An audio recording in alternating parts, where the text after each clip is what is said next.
नमस्कार, मी राहुल कुलकर्णी. मी आधीही म्हटलं होतं, आज श्री देवेंद्र फडणवीस जे म्हणाले त्यातनंही काही गोष्टीची स्पष्टता आली.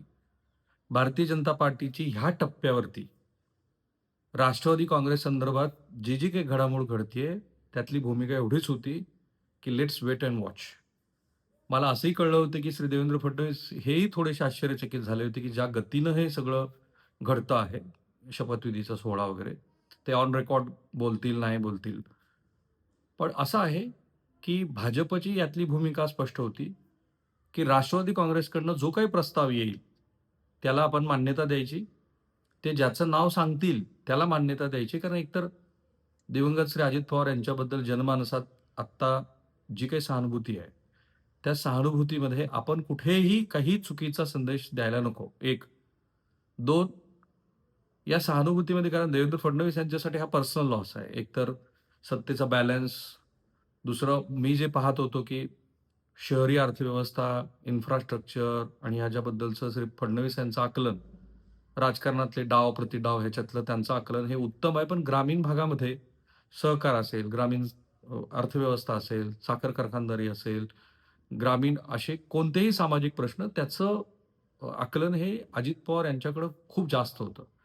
म्हणजे त्यांनी कित्येक मुख्यमंत्र्याबरोबर काम केलं होतं. त्या मुख्यमंत्र्याची यादी बघितली तर त्या मुख्यमंत्र्यांचा एकूण अनुभव आणि अजित पवार यांचा उपमुख्यमंत्री म्हणून अनुभव हा जवळपास समतोल होता. आता हा समतोल हा फडणवीस यांच्यासाठी वैयक्तिक पातळीवरती आणि सत्ता साधताना सुद्धा महत्त्वाचा होता. आठवा त्या राजभवनातल्या प्रेस कॉन्फरन्सला मी होतो. जेव्हा एकनाथ शिंदे हे सरकारमध्ये येणार की नाही?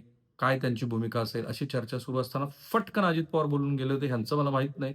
मी मात्र उपमुख्यमंत्री म्हणून सरकारमध्ये सहभागी व्हायला तयार आहे.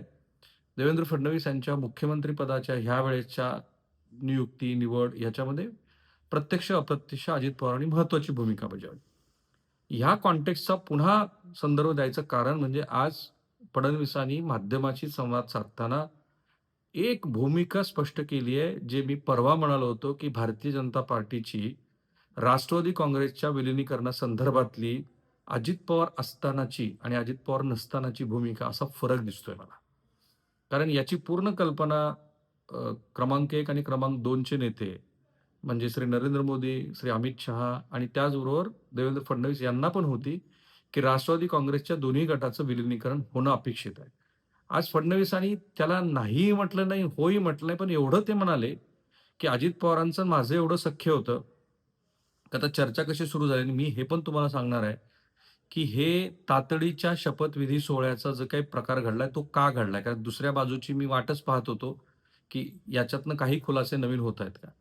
सो आदल्या दिवशी अजितदादांचं दुर्दैवी निधन व्हायच्या आदल्या दिवशी फडणवीस आणि ते 1-1.5 तास गप्पा मारत बसले होते. आणि त्या गप्पामधनं कुठेही त्यांना अशी तारीख कळली नाही, असं फडणवीस म्हणाले. म्हणजे शरद पवार आणि अजित पवार यांच्यात काय चर्चा झाली वगैरे याचे तपशील मला माहिती नाहीत, असं सांगताना ती तारीख मला कोणी सांगितली नाही, असं ते म्हणाले. हे फार सिग्निफिकंट आहे.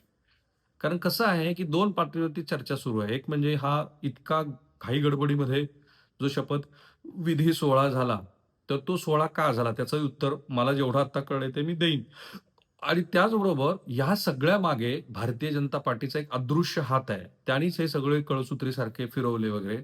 मी आधीही म्हटलंय, की राष्ट्रवादी काँग्रेसच्या विलिनीकरणासंदर्भातला जो काही निर्णय होणार आहे, तो पवार कुटुंबाचे सदस्य आधी घेणार आहेत आणि तो आत्ता तर फक्त तिघांनीच घेतलाय असं माझं आकलन आहे. त्यातल्या त्यात सुनेत्रा पवार आणि पार्थ पवार यांची भूमिका क्रुशियल राहिली. कारण त्यांना हे दुःख बाजूला ठेवून तिथे जाऊन तो शपथविधी घ्यायचा होता, ते सोपं नाहीये. आणि त्यांचा राजकीय वारसा पण मी सांगितलाय. सो या कॉन्टेक्स्टमध्ये की भारतीय जनता पार्टीनं हे सगळं अदृश्यपणे चालवलं. त्यावेळची भूमिका जी दिसत होती, की तुमच्या पक्षातला निर्णय तुम्ही घ्या, त्याचीच आज स्पष्टोक्ती देवेंद्र फडणवीस यांनी दिली आणि अर्थमंत्री पदाबद्दल पण त्यांनी खुलासा केला.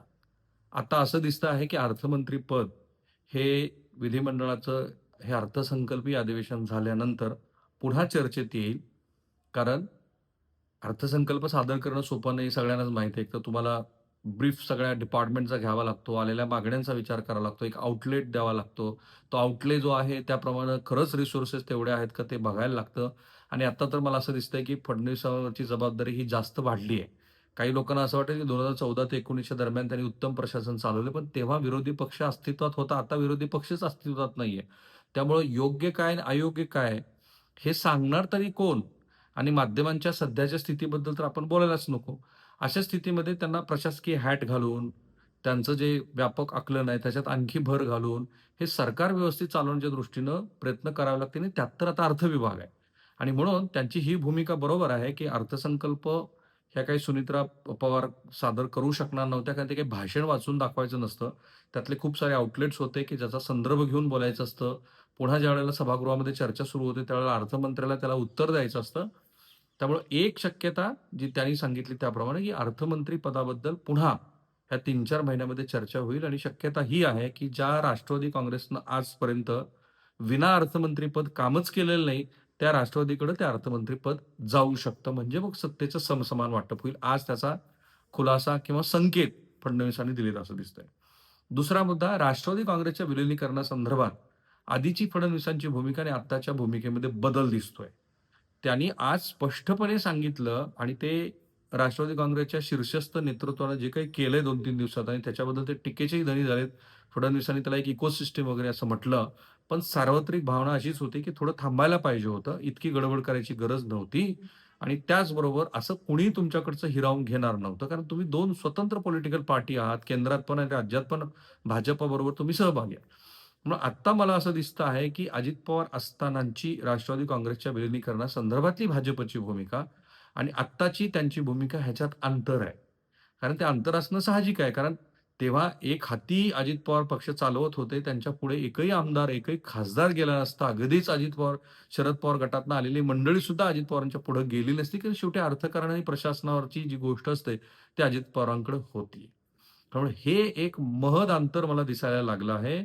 आज जरी फडणवीसांनी उघडपणे नाही वा हो असं म्हटलं नसलं, तरी माझ्या माहितीनुसार तीनही भारतीय जनता पार्टीच्या वरिष्ठ नेत्यांना म्हणजे राज्यातले ते प्रमुख आहेत म्हणून देवेंद्र फडणवीस आणि वरच्या दोघांना या विलिनीकरणासंदर्भातली पूर्ण माहिती होती.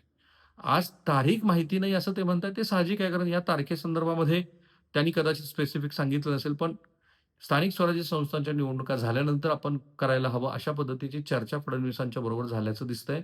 आजच्या फडणवीसांच्या ह्या माध्यम संवादातनं मला असं दिसलं, जे मी आधी सांगितलं, की आत्ता दोन्ही राष्ट्रवादी काँग्रेसच्या विलिनीकरणासंदर्भामध्ये भाजपनं स्वतःचा स्टँड घेतलाय आणि तो स्पष्ट आहे. जे काही राष्ट्रवादी काँग्रेसमध्ये होईल, म्हणजे एकीकडे ते म्हणतात, की राष्ट्रवादी काँग्रेसच्या अंतर्गत जे काही सुरू आहे त्याच्याशी आमच्याशी देणं-घेणं नाही. पण दुसरीकडे राष्ट्रवादी काँग्रेसच्या विलिनीकरणासंदर्भात आम्हाला सांगायला हवं असं त्यांचं म्हणणं आहे. कारण सत्तेत आपण सहभागी आहोत. जर तिथे त्या 2 पक्षामध्ये जे काही घडतंय त्याच्याशी पक्ष म्हणून तुम्हाला काही देणं-घेणं नसेल, तर ही भूमिका आत्ता एक संदेशाचा भाग आहे. आणि ती मला अशी दिसते आहे, की आताच्या शपथविधीबद्दल मी सांगणार आहे, की इतक्या तातडीनं का केला? तर मला जे इनपुट्स मिळतात त्याप्रमाणे विलिनीकरणाची जी चर्चा छेडली गेली, त्या चर्चेमुळं एक प्रकारची अस्वस्थता तयार झाली असावी आणि दुसरं पार्थ पवारांचा स्वभाव किंवा पार्थ पवारांची काय जी असेल भीती, खरी-खोटी, अनाठाई वगैरे आणि काही 2-3 घडलेले प्रसंग जे मी आधी सांगितले. त्याच्यामुळं पुढं कोणतेही बखेडे होऊ नयेत आणि शरद पवार गटाला कोणतीही संधी मिळू नये, ह्या भावनेतनं हा तातडीनं झालेला शपथविधी आहे. आणि म्हणून त्याच्यावरती टीकेची झोड जरी उठली असली, तरी आता सरकारला पण ते डिफेंड करावं लागेल. कारण सरकारमध्ये हे सगळे सहभागी आहेत आणि शेवटी मुख्यमंत्र्यांनी सांगितल्याशिवाय राज्यपाल शपथविधीच्या विधीची तयारी करत नाहीत. आणि त्या अर्थाने जर बघितलं तर फडणवीसांनी एक प्रकारे सुनेत्रा पवार यांना डिफेंडही केलं. राष्ट्रवादी काँग्रेसच्या विलिनीकरणावरती पहिल्यांदा स्पष्ट भूमिका पण मांडली आणि त्याचबरोबर राष्ट्रवादी काँग्रेसच्या विलिनीकरणासंदर्भामध्ये भाजपचा नकार आहे. हे पण आता दिसतंय गिव्हन सिच्युएशनमध्ये. पुढं काय होईल आणि पुढं कशा भूमिका शेवटी कसं आहे, की राजकारण प्रवाही आहे. आपल्याला असं वाटतं, की आत्ता जे घडतं आहे ते तसंच घडत राहील. म्हणजे कालपर्यंत जी चर्चा सुरू होती, की अर्थमंत्रीपद मिळणार नाही वगैरे. माझ्या मते आता अर्थमंत्रीपद सत्तेचा बॅलन्स राखण्यासाठी राष्ट्रवादीकडे दिलंच जाईल. ते त्यांनी ठरवायचं आहे, की ते कुणी करायचं, त्यांच्याकडे खरंच कोण कॅपेबल आहे का वगैरे. तर ह्या सगळ्या गोष्टीचा विचार करून आजची फडणवीसांची माध्यमाशी झालेली संवादाची जी काही 15-20 मिनिटाची संवाद झालाय तो, तो फार क्रुशियल होता. जो मला महाराष्ट्राला सांगायचा होता तो मी सांगितला आणि त्याचबरोबर ती जी शपथविधीची सगळी घाई झाली त्याचाही संदर्भ सांगितला. मी प्रयत्न करणार आहे, की या सगळ्या संदर्भात शक्य असेल तर सुनेत्रा पवार यांचीच मुलाखत करावी. शक्य असेल तर देवेंद्र फडणवीस यांना विचारावं आणि समजून घ्यावं, की काय चाललंय. थांबूया आपण इथे.